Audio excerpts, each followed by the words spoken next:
The glass door ये 2001 की एक थ्रिलर कहानी है।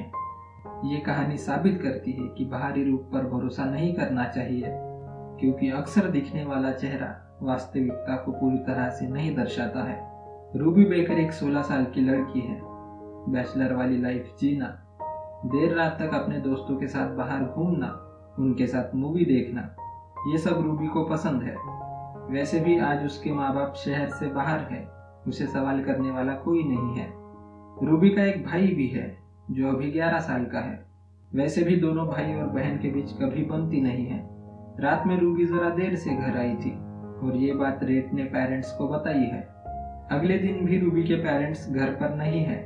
दरअसल आज उनकी वेडिंग एनिवर्सरी है।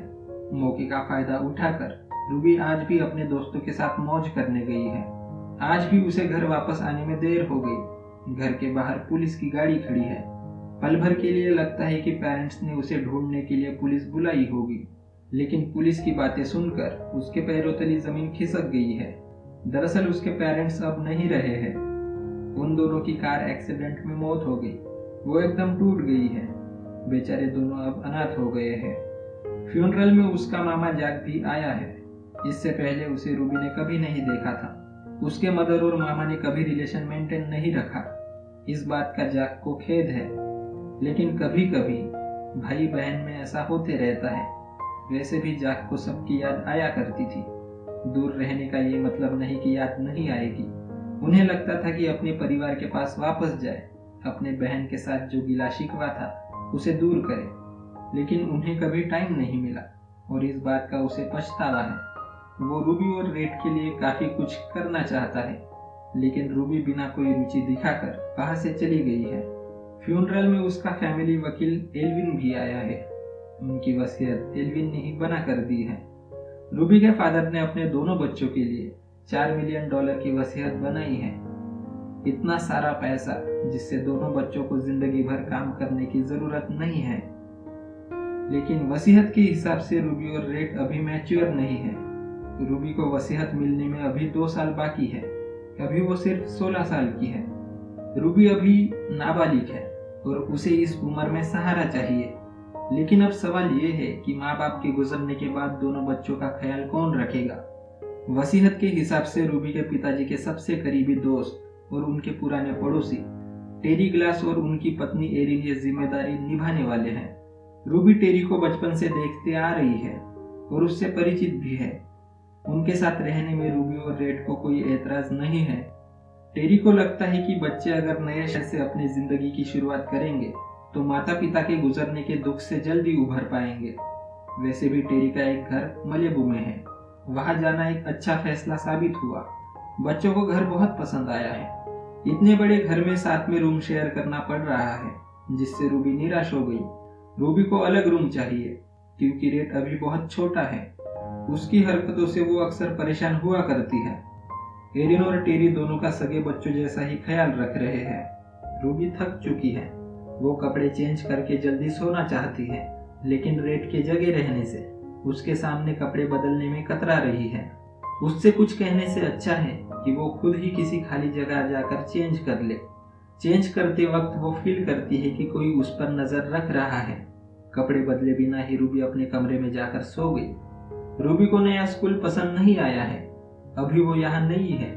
उसके कोई दोस्त भी नहीं बने हैं। वैसे भी उसे एकदम से घुलने मिलने की आदत नहीं है। नया स्कूल और वहाँ के लोग कितने बोरिंग है, फोन पर अपने पुराने दोस्तों को बताती है। किचन में दूसरे लैंडलाइन पर एरिन उसकी बातें सुन रही थी। एरिन का कहना है कि अगर रूबी को यहाँ दोस्त बनाने हैं तो एटीट्यूड बदलना होगा। रूबी अभी उतनी मैच्योर नहीं है। वो ये तो समझती है कि एरिन गलत नहीं कह रही, लेकिन किसी की बातें छुपकर सुनना ये थोड़ा उसके मन में शक पैदा करता है। रेट अपनी जिंदगी में खुश है। उसे मनचाहे खिलौने, वीडियो गेम्स, सब कुछ मिल रहा है। हाल ही में रूबी ने ड्राइविंग क्लासेस लगाए हैं। आज उसे कार एक्सीडेंट के बारे में सीखने मिला है। इस क्लास के बाद से ही उसे अपने माँ बाप के कार एक्सीडेंट का सीन सोचकर उसकी तबीयत खराब हो गई है। उसका किसी चीज में मन नहीं लग रहा। उसने आज ठीक से खाना भी नहीं खाया। एरिन ने उसे दवाई दी। कपबोर्ड में बहुत सारी दवाइयाँ देखकर भी उसे कुछ अजीब लगा। दवाई के इफेक्ट से रूबी को जल्दी नींद आ गई। लेकिन टीवी ऑन रहने के कारण वो देर रात में जाग गई है। घर में किसी तरह का शोर भी सुनाई दिया। देखा तो एरिन और टेरी झगड़ रहे थे। अगले दिन टेरी रूबी को एक पार्टी में लेकर जाना चाहता है। बीच में ही मन बदलकर उसे एक रेस्टोरेंट में ले गया और कल रात के झगड़े पर ध्यान न देने के लिए उसे समझा रहा है, मानो वो यहाँ पार्टी का बहाना बनाकर यही बताने आया हो। रास्ते में भी वो उसे अलग नजर से देख रहा था। घर वापस आने पर रूबी देखकर हैरान है कि एरिन इंजेक्शन लगाए बेहोश पड़ी है। घर में ऐसा बर्ताव देखकर वो अगले दिन अपने लॉयर से मिलने गई है। वो अब यहाँ रहना नहीं चाहती। उसने इतने दिनों में जो घर में हुआ वो सब एल्विन को बताया है। एल्विन आगे ग्लास परिवार की जांच करने वाला है। उसने रूबी को ये भी बताया कि अगर उसे ग्लास परिवार के साथ नहीं रहना तो फिर गवर्नमेंट उसे किसी भी फैमिली में सौंप सकती है, जो कि ये और बुरा है। कल रात की हरकत छुपाने के लिए दोनों ने एक नया बहाना बनाया है कि एरिन को डायबिटीज है और कल रात वो इंसुलिन ले रही थी। इस बात को सच मानकर रूबी अपने आप को कोसती है कि जो लोग उसकी हेल्प कर रहे हैं उनके बारे में इतना घटिया सोच लिया। वो गिल्ट से भर गई है। अगले दिन वो टेरी से माफी मांगने के लिए उसके ऑफिस चली गई। ऑफिस में कुछ लोग टेरी को धमका रहे थे। लगता है टेरी ने किसी से कर्ज लिया है और अब वो उसे चुका नहीं पा रहा। टेरी के वर्कशॉप में रूबी ने अपने फादर की कार देखी, जो कि अच्छी कंडीशन में थी, जबकि कार एक्सीडेंट में उसे क्रैश हो जाना चाहिए था। एक बार फिर से रूबी के दिमाग में शक पैदा हुआ। रात में अपने माँ बाप के एक्सीडेंट की खबर पड़ती है, जिसमें BMW कार का जिक्र है, लेकिन BMW की कोई कार उसके फादर के पास नहीं थी। ईमेल से एल्विन को इस BMW के बारे में जांच करने कहा है। उसे स्कूल के लिए एक एसे लिखना है, लेकिन वो सो गई है। बाद में टेरी ने देखा तो उसके लिए एसे कंप्लीट कर दिया है। जैसा कि एल्विन ने कहा था कि वो ग्लास परिवार की जांच करने वाला है, तो आज उसने एक सोशल वर्कर को रूबी के स्कूल में भेजा है। रूबी के द्वारा बताने पर कि वो और उसका भाई एक ही रूम शेयर करते हैं, थोड़ा अजीब लगा।